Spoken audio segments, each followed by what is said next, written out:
File item 146, Senator Hill. How many do we have left? Oh, never mind. All right. Mr. Secretary, please read. Assembly Bill 825 by Assemblymember Rendon and acrolein to the Public Utilities Commission. Senator Hill. Thank you, Madam President. Members, AB 825 will open up the PUC, make it more transparent in its activities, and provide independent oversight from the state auditor. The key provisions include: 1, requires the Commission to post information on its approvals of energy procurement and other information on its website. 2, gives parties to PUC proceedings the right to a hearing of their challenges to confidentiality of documents. 3, creates an Inspector General in the State Auditor's Office to provide detailed oversight of Commission activities. Also, AB 825 will take important steps towards a better future for the PUC. It's about culture change at the Commission, making it more open and transparent.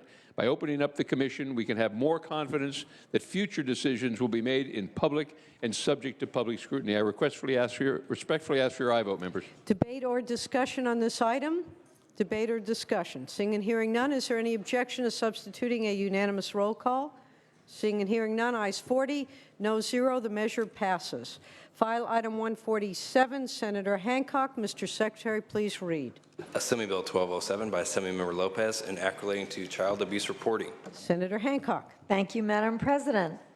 Members, AB 1207 is a bill that will help keep our youngest and most vulnerable children safe from child abuse. It requires that mandated reporters and licensed child care centers take ongoing training in recognizing the signs of child abuse and how to report it. Child care providers are a critical part of early care and education. Child care providers spend more time with these young children than virtually any other adult outside their family. Ensuring that child care providers are trained to recognize and report child abuse will help them be fully effective in carrying out this role. The bill has had bipartisan and unanimous support throughout the process. I would ask for your aye vote. Thank you, Senator Hancock. Is there any debate or discussion? Seeing and hearing none, is there any objection to substituting a unanimous roll call? Seeing and hearing none, ayes 40, no 0. The measure passes. Next, we go to file item 149.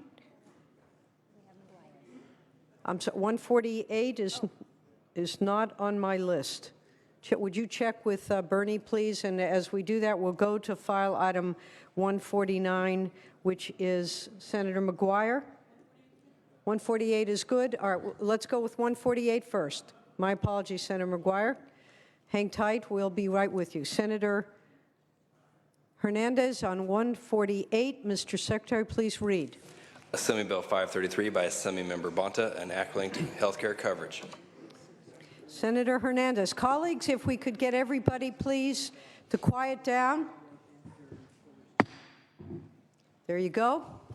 Senator Hernandez. Madam President, thank you. Members, this bill is a vital consumer protection bill that protects patients from surprise medical billing.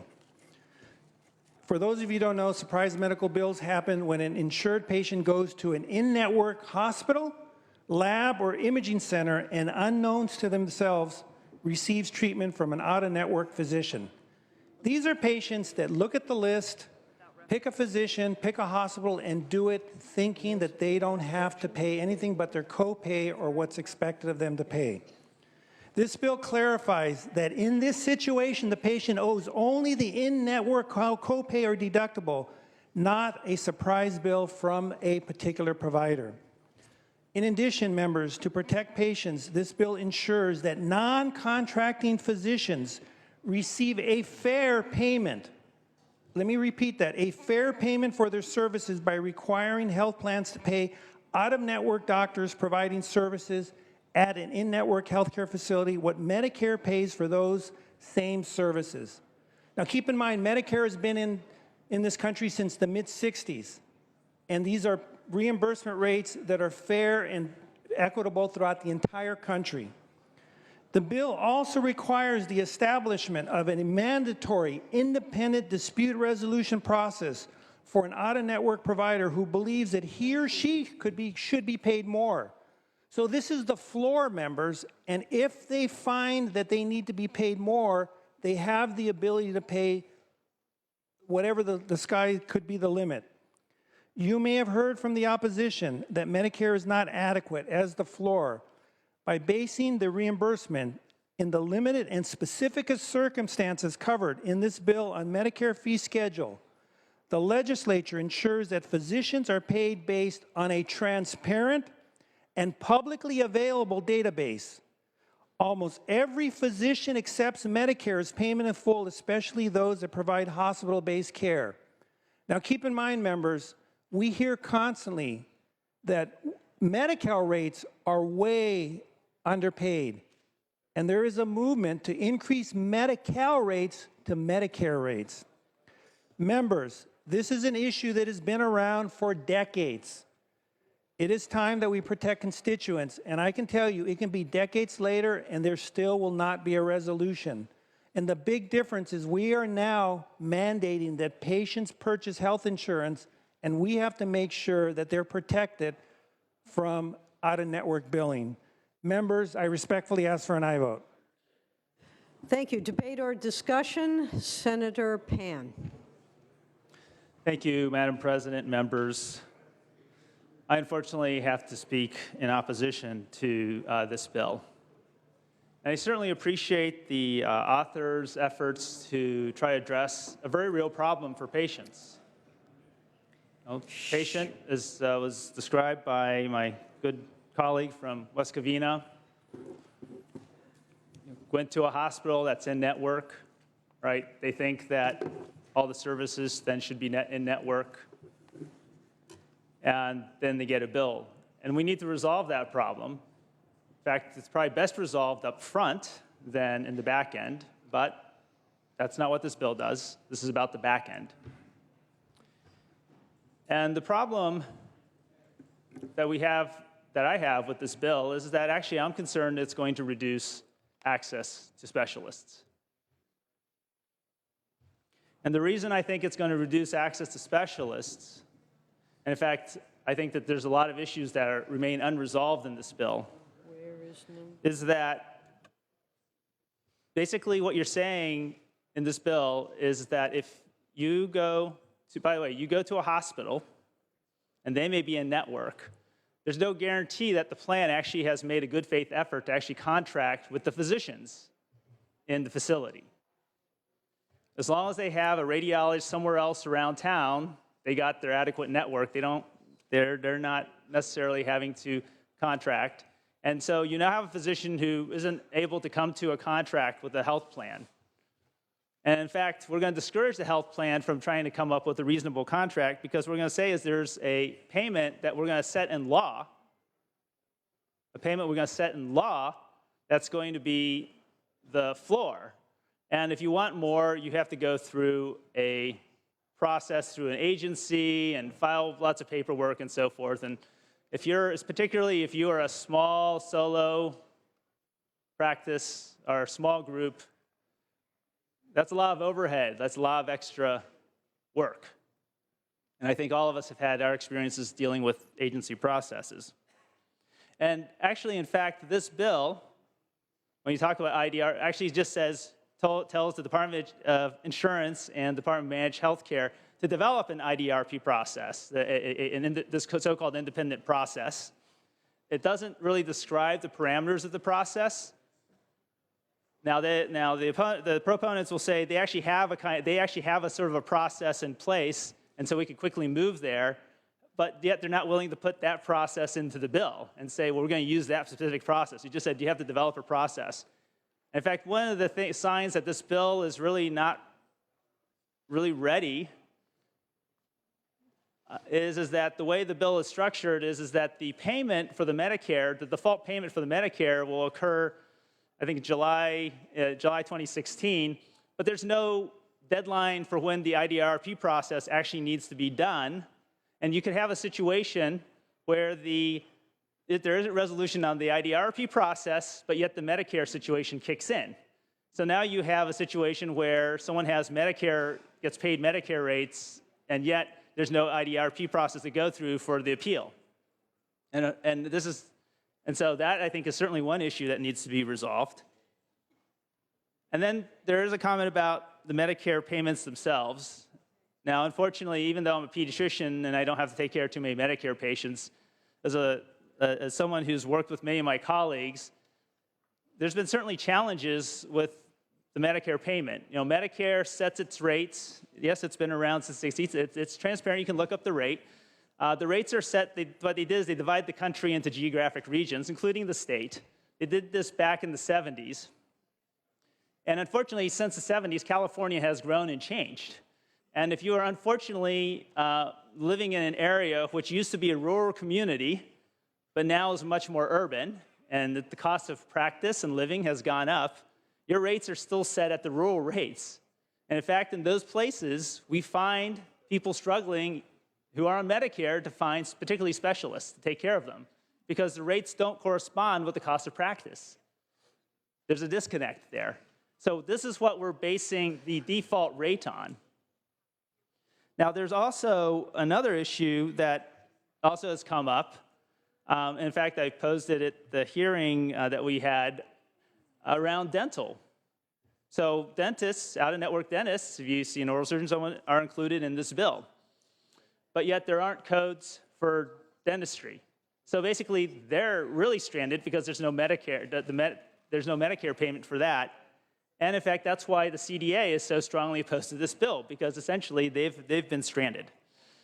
And again, it shows the fact that this bill is really not really ready. We're about to send, we're talking about a bill that is done with the amendments at this point in time, and we're going to try to send it to the governor with these things still unresolved. And there's also other issues as well that I don't want to spend all our time talking about, additional issues. If you happen to be out of network, you know, the timing, and twice you see someone, the 3-day delay, et cetera, just numerous other problems.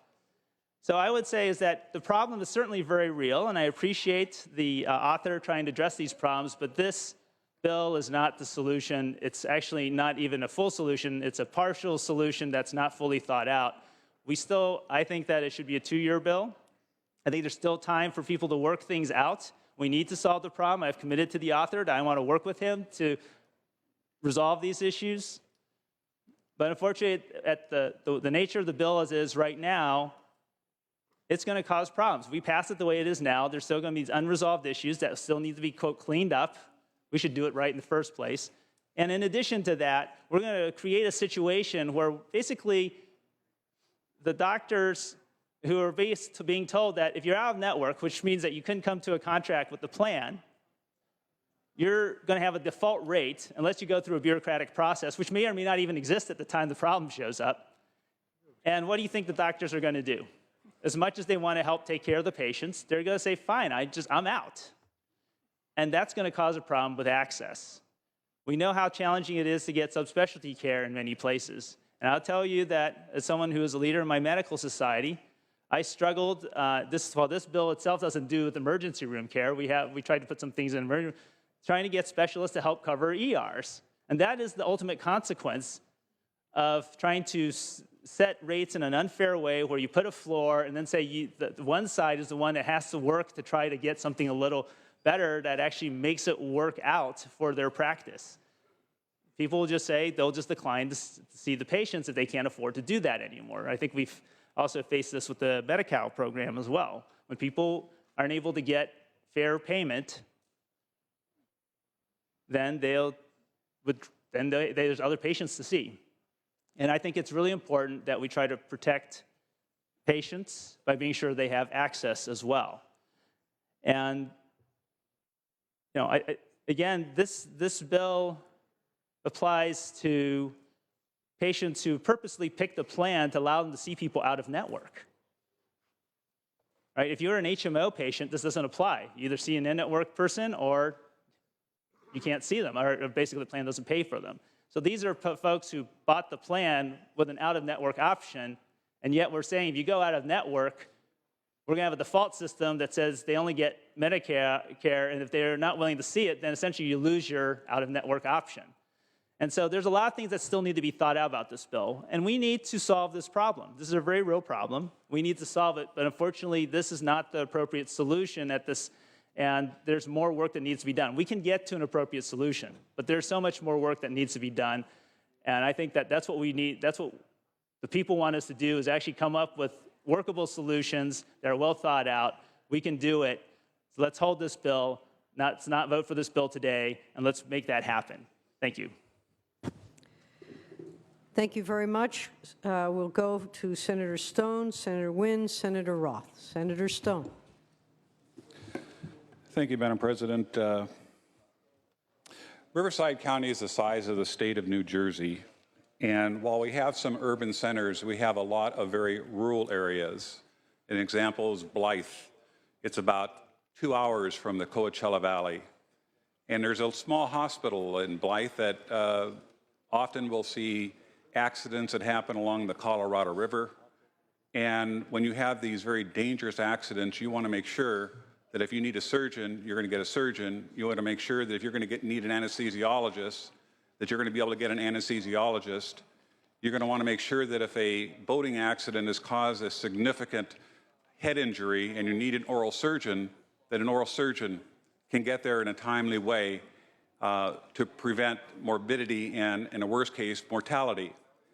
I don't think there's anybody on this floor that doesn't want to see consumers protected from these additional bills when they thought that their insurance was going to, in fact, cover their services. They went to a contracted hospital. Next thing you know, they get a radiologist that sends them a bill for $500. They put pressure on the insurance company. Hey, what's going on? I paid my premiums. I'm getting a bill. And it's a way for the medical plans to, or the physicians to put pressure on the plans to pay these bills by putting notices on patients that they're basically getting a done notice. So the question really sums up here today is, do we want a physician, a vitally needed physician, whether it's a surgeon, whether it's an anesthesiologist, to show up in some of these rural areas and potentially give that person that they're saving their life an additional bill? Or are we going to set up a situation where a physician's going to say, I'm not going to drive, 45 minutes to an hour to get to this hospital for an out-of-network patient? Well, I'd like to think that most physicians are very altruistic and want to help, and many physicians that I know of give a lot of their time free to people that need those services. We can't expect these physicians to perpetually lose money in going to distant destinations without the appropriate compensation. So I agree with my colleague, Dr. Pan, that this bill isn't ready for prime time. And it's unfortunate because we all have friends that are in the health plans. We all have friends at the California Medical Association, the California Dental Association. And what we've seen, at least I've seen today, is World War III going on between these two entities fighting on behalf of their members, which is very unfortunate.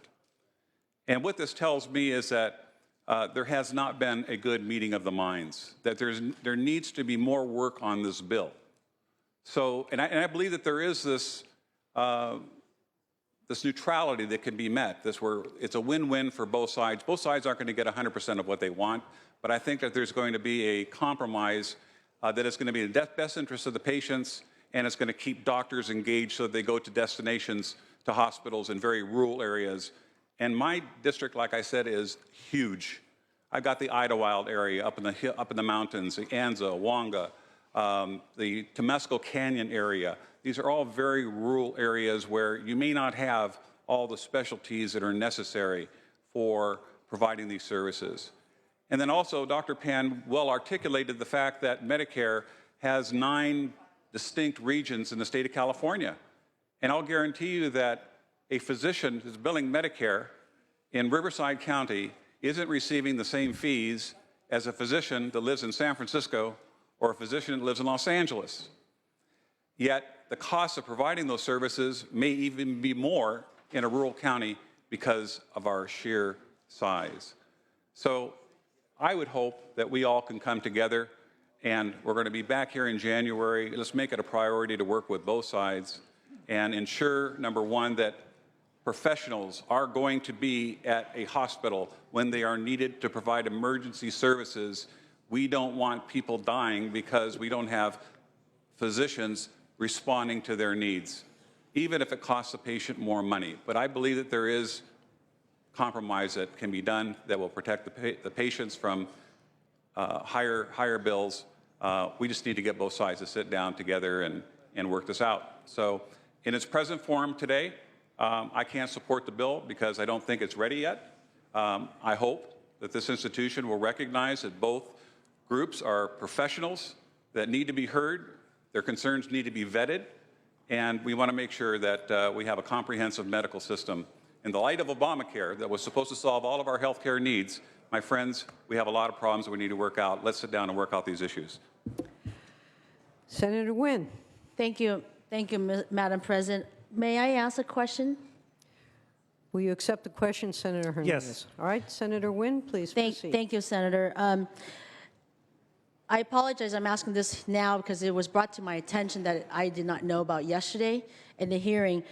The comments that was made by the good senator from Sacramento about the dentist. As we are aware, dentists is not part of Medicare, which means they don't have Medicare codes.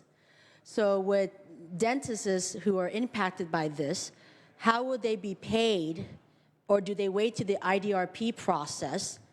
And if they do have to wait for the IDRP process, will they then get reimbursed for their past services because they're going through a process since there is no code to give them at 100% of Medicare?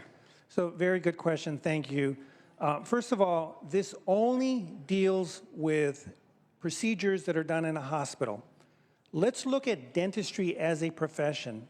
Most, if not all, dentists do not operate or deal within hospital settings or hospital situations. Therefore, they're private practice, group practices, and most of the time they're in a list, whether it's Delta Dental, Blue Cross, Blue Shield. You as a consumer look at it, you see your dentist, you go in, you see the patient, they see the patient, and then you're done. There is a small group of dentists that do go to hospitals, and these are specialists, oral surgeons that see trauma patients, that do emergency situations. Those particular dentists do get recognized and are paid under Medicare and have Medicare codes. The profession as a whole does not, but those particular do. There are other professions. I'll give you an example. Optometry is a profession that is recognized by Medicare, and we have specific codes that we deal with. So it will be addressed. That is an issue that can be addressed through Medicare. So just for my understanding, let me just restate what I believe you stated, is that the very specialized dentist who does have to go into the hospital for those trauma patients, there is currently a Medicare code already. That is correct. Okay, thank you. Thank you, Senator Nguyen. Senator Roth. Pass. All right, Senator Gaines. Thank you, Madam President and members. I rise in support of AB 533. And it's a tough decision. There are issues that I think that still need to be addressed. I'm hoping that Assemblymember Bonta will listen to those concerns, and I think we can move forward even with some legislation that could clarify some issues here. But the bottom line comes down, in my mind, to the patient. And we've got situations where patients are ending up with bills that they didn't expect that they had to pay for, and they're having to pay for those bills. We had a situation in our own family where we had a family member go in for a procedure recommended by the primary care physician. We're in an HMO, and we get this $1,500 bill. And we're going, what's going on? We thought this was covered under the HMO. Well, it turns out that that doctor was not a member of the HMO. Nobody told us. So we had to write a check for $1,500. And, we can afford to cut a check like that, but I would argue that the average Californian cannot, and that if they were were held to paying off a $1,500 bill, that would be a huge expense, and that would hurt their budget and their ability to buy clothing for their kids and get them to school and raise them. And so I'm in support of the legislation, and I'm hoping that Assemblymember Bata will work with the CMA and address issues of concern in future legislation. But I think this is a good start. Thank you. Thank you. Thank you, Senator Gaines. Senator Leyva. Thank you, Madam President. Members, I rise in strong support of this bill. Members, we do not do health care right in this country. We do not do health care right in this state. I have to respectfully disagree with my senator friend from Temecula. Obamacare was not the be-all, end-all. The first bill that the president presented to the House of Representatives could have been the be-all, end-all, but that's not what we ended up with. But I do digress. For 20 years before I came here, I had the privilege of representing workers and fighting for health care. And I say fighting because it was always a fight.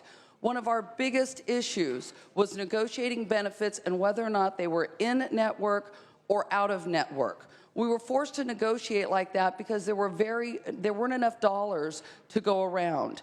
And one of our biggest challenges was encouraging our members, the hardworking folks at Albertsons, Ralphs and Vons, CVS and Rite Aid, everyday workers, to make sure they used in-network hospitals so that they wouldn't get a huge bill. The problem is they would do it right. They would listen to us. They would get there, and no one had told them that the doctor or the anesthesiologist was out of network, and then they would get hit with an even bigger bill than the senator was talking about, sometimes $10,000 or $15,000. I sat on the appeals committee of this trust fund, and every year we saw hundreds of cases of members who had done the right thing, but then had been hit with this huge bill. I think that this is an issue that is long overdue for us to resolve, and it's something that we can do to help the hardworking Californians in this state. I urge an aye vote. Thank you, Senator Leyva. Any further debate or discussion on this item? Seeing and hearing none, Senator Hernandez, you may close. Members, thank you for your time and consideration. We had a hearing not too long ago on this issue for the second time. It was a lengthy 2-hour hearing. And yes, this is a difficult issue because there are two entities on opposite sides. But I'm going to close with one of the comments I made there. I am a provider that takes Medi-Cal, gets grossly underpaid. I take Medicare. I'd love to have a lot more commercial, and I'd love to have a lot more private pay. The truth is, we negotiate contracts. I get the best I can. And if a patient comes into my office that I don't take their insurance, we let them know. We don't deceive that patient. The hat that I'd like to wear is that of a provider that I'd like to make a lot of money. The truth is, we are in a healthcare system that we're going to be seeing less patients, more patients, less dollars, and be more efficient because the consumer wants a lower price point. But here's the hat that I have to put on today as chair of this health committee. That is of protecting the consumer. And in the hearing and a little bit of what we heard today is all about contracting. And we are leaving out the consumer. And that is the ultimate goal of this bill. So I want to go over a couple of comments that were made. It said it should be best resolved up front. If that were the case, this is really about hospital procedures and a very limited amount of specialists that don't contract and or balance bill. So if it were best resolved up front, then those physicians should go to the patient and say, you are out of network, you can still see me, but by the way, it's going to cost you $10,000. Be upfront with the patient. But that's not the case. It says, we talk about reducing access. Well, let me tell you, every single insurance company in this state that is either under the Department of Managed Healthcare or CDI have to meet very rigorous standards of providing provider networks and have to have access. They have to have appointment times within a certain period of time. They have to have physicians within a certain radius. They are mandated by law to provide that. We talked about Medicare rates. Medicare rates, yes, have been around since the 60s. Yes, they are regional, but it's based on the cost of doing business in those particular areas. And as that cost changes, those rates will change. And the opposition is the first yelling from the mountaintop that they want to see Medi-Cal rates go up to Medicare rates. That is the national standard. And we talked a little bit about the dental and the loss of doctors to patient access, as I mentioned, regards to the access that they're going to have in the health plans. So members, yes, this is a tough bill. And yes, it's a difficult because there's some big entities on the opposite sides. But let me just close with this. Balanced billing has been around for decades. And whether we wait now or we wait next year or a decade from now, there will not be a resolution. The big difference is prior Affordable Care Act, patients weren't required to have health insurance. Members, whether we agree or disagree, this is the law of the United States of America, and we are demanding that every single patient has health insurance. Well, it is our responsibility in government that they make sure that they do the right thing, they look at the list, they pick a hospital, they meet with a specialist, that they don't get balance billed and go into bankruptcy. And with that, members, I respectfully ask for an aye vote. All debate having ceased, Mr. Secretary, please call the roll. Allen? Anderson? No. Bates? No. Bell? Aye. Berryhill? Aye. Block? Aye. Canella? De Leon? Fuller? Gaines? Aye. Galgiani? Glazer? Hall? Hancock? Aye. Hernandez? Aye. Hertzberg? Hill? Aye. Hueso? Huff? Aye. Jackson? Aye. Aye. Lara? Leno? Aye. Leyva? Aye. Liu? Aye. McGuire? Mendoza? Mitchell? Monning? Aye. Morlock? Morrell? Aye. Wynn? Nilsson? Aye. Pan? No. Pavley? Aye. Roth? No. Runner? Aye. Stone? No. Vidak? No. Wykowski? Aye. Wolk? Wolk, no. Jackson, aye to no. Please call the absent members. Jackson, aye to no.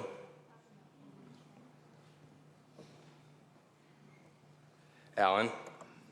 Aye. Canella? Aye. De Leon? Fuller? Galgiani? No. Glazer? Hall?